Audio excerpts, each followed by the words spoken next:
Now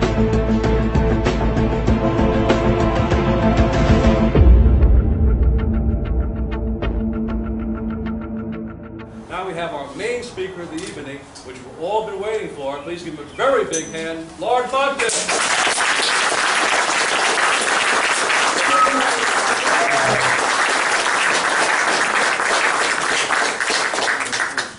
Well, after that magnificent introduction, I just can't wait to hear what I'm going to say.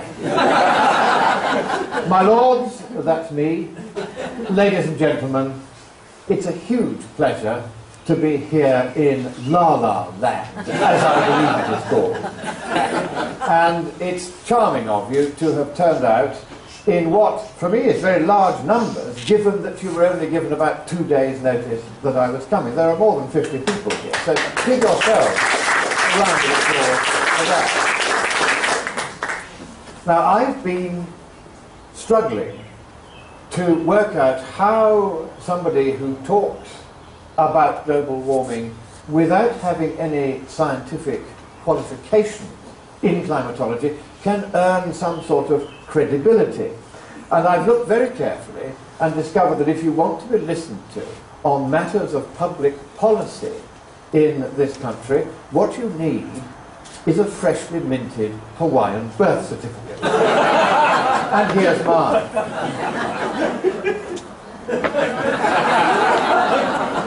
There it is. And the great thing about this certificate, yes, it's certified by LVT Onaka. It's absolutely perfect in every respect, and it is every bit as genuine as that of the birth certificate of President Obama. Now, quite rightly, it has been mentioned by Tom Ballantyne that what we're trying to do here is to talk about that which is true.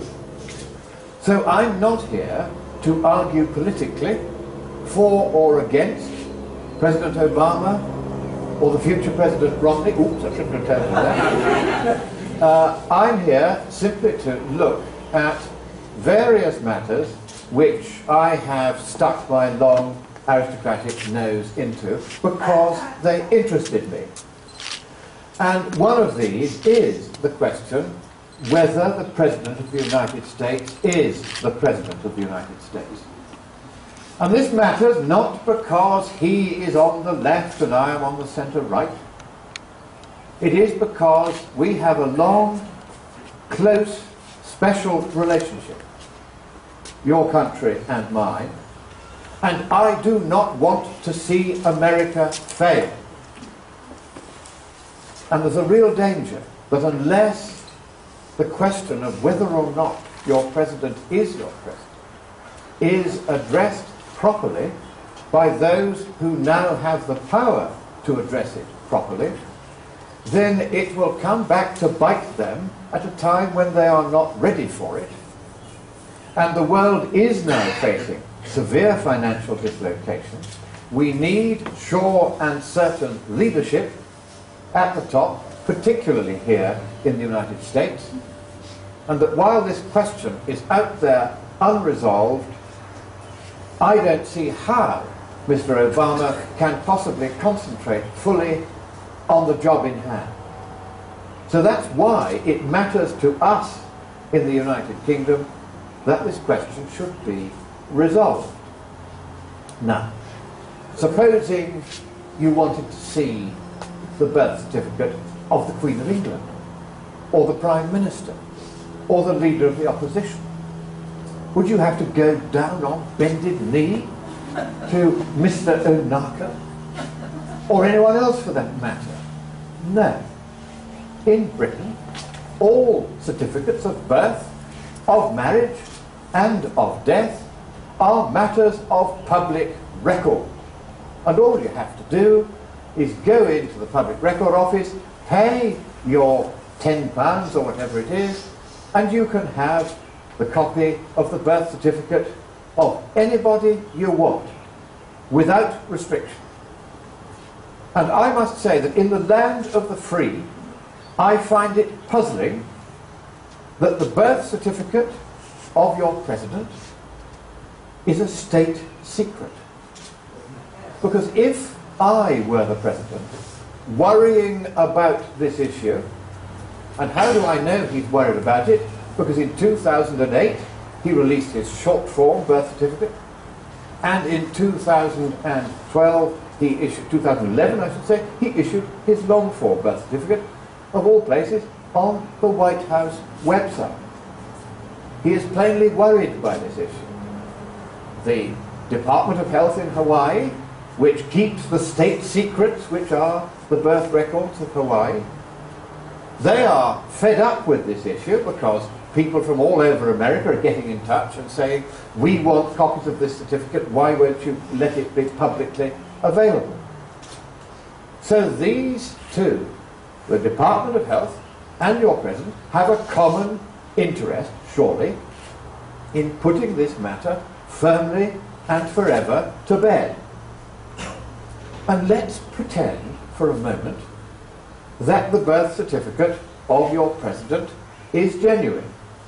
Because it's not for me as a non-expert to tell you that it isn't.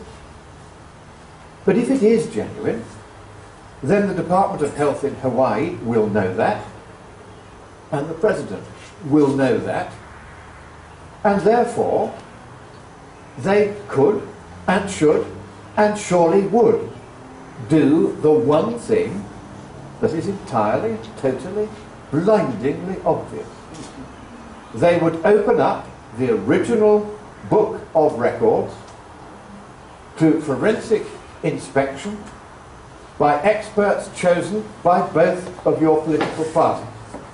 They would say, come and look. You can check whether the number of the birth certificate is in sequence. You can take a small sample from the corner of the paper to check its date. You can take a sample of the ink to check that it matches the date of the period. You can check anything you want. Come and look. But here is the deafening silence. They haven't said that.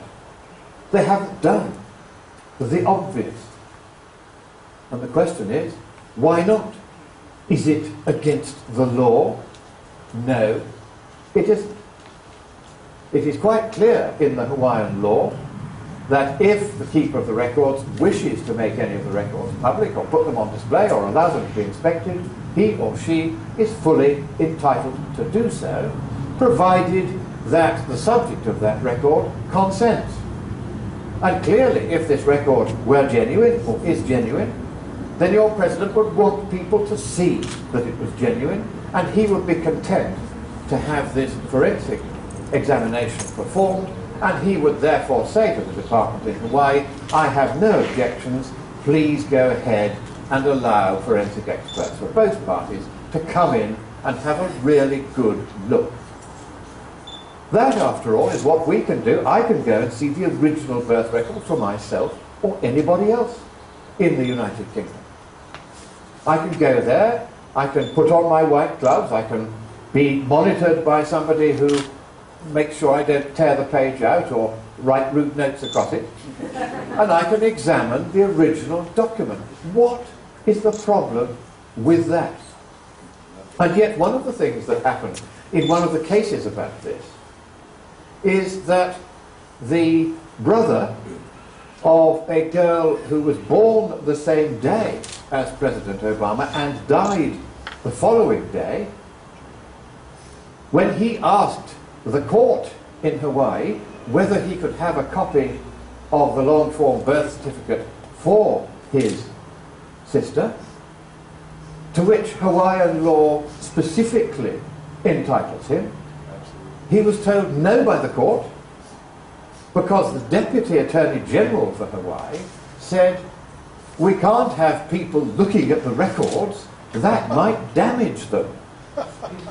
Well, hello, surely the whole purpose of looking at records, keeping records, is so that they can be looked at.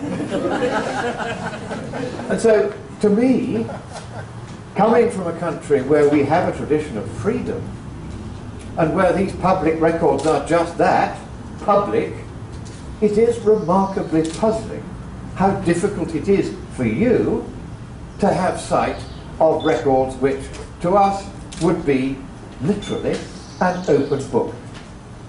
So that's the first question that niggles at my mind and worries me about this issue. But there are further questions that worry me, because I didn't think much about this issue one way or the other until I saw what Sheriff Arpaio had to say.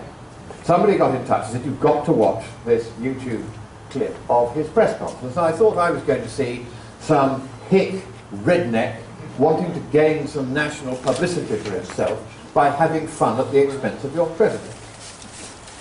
So I watched, and within about 2 minutes, I could see that that was not the case. Here was a serious, thoughtful man who had been approached by 250 Tea Party members. Give yourselves a round of applause. Tea Party members. And they had said, we don't think the document on the White House website is genuine, we are unhappy about it, and we are requesting you to investigate what we fear may prove to be a very serious criminal offence. So what happened then was the sheriff tried to tell them to go away. And they said, no, we do want this investigated, and we have brought to you credible evidence there's something wrong here, and we want you to look at it in your capacity as the sheriff. That's your job, mate. They might not have used the word mate, but we would.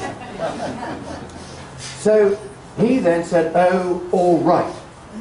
And he said to his cold case posse, he called them in, he said, look, we've got to do this, it's very boring, we all know it's genuine, but we've got to go through the motions, so will you please have a look at what they've brought to show you, and then come to me and tell me it's all okay, and I will tell them, and then we can get on with the rest of our police work.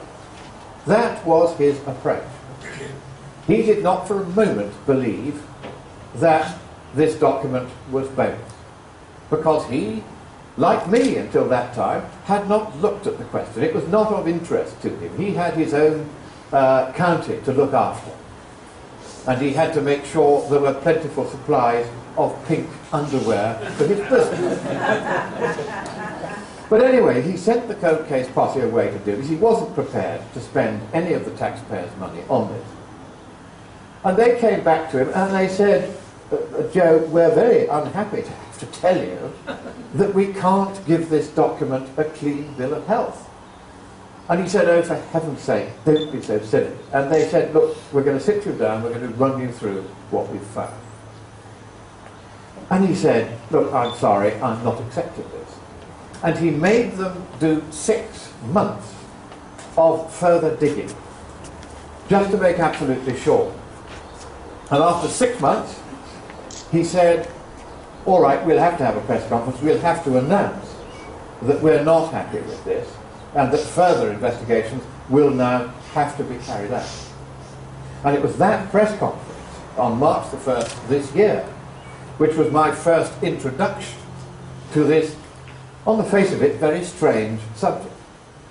And you may wonder why it is that that long list of news media, basically on the centre-right, that you heard from Mr. Ballantyne, have not shown more interest in this. And I think the answer is that those who have tended to take up this matter as though it was some kind of great crusade have rather tainted the issue by making themselves look as though they were some kind of lunatic pointy heads.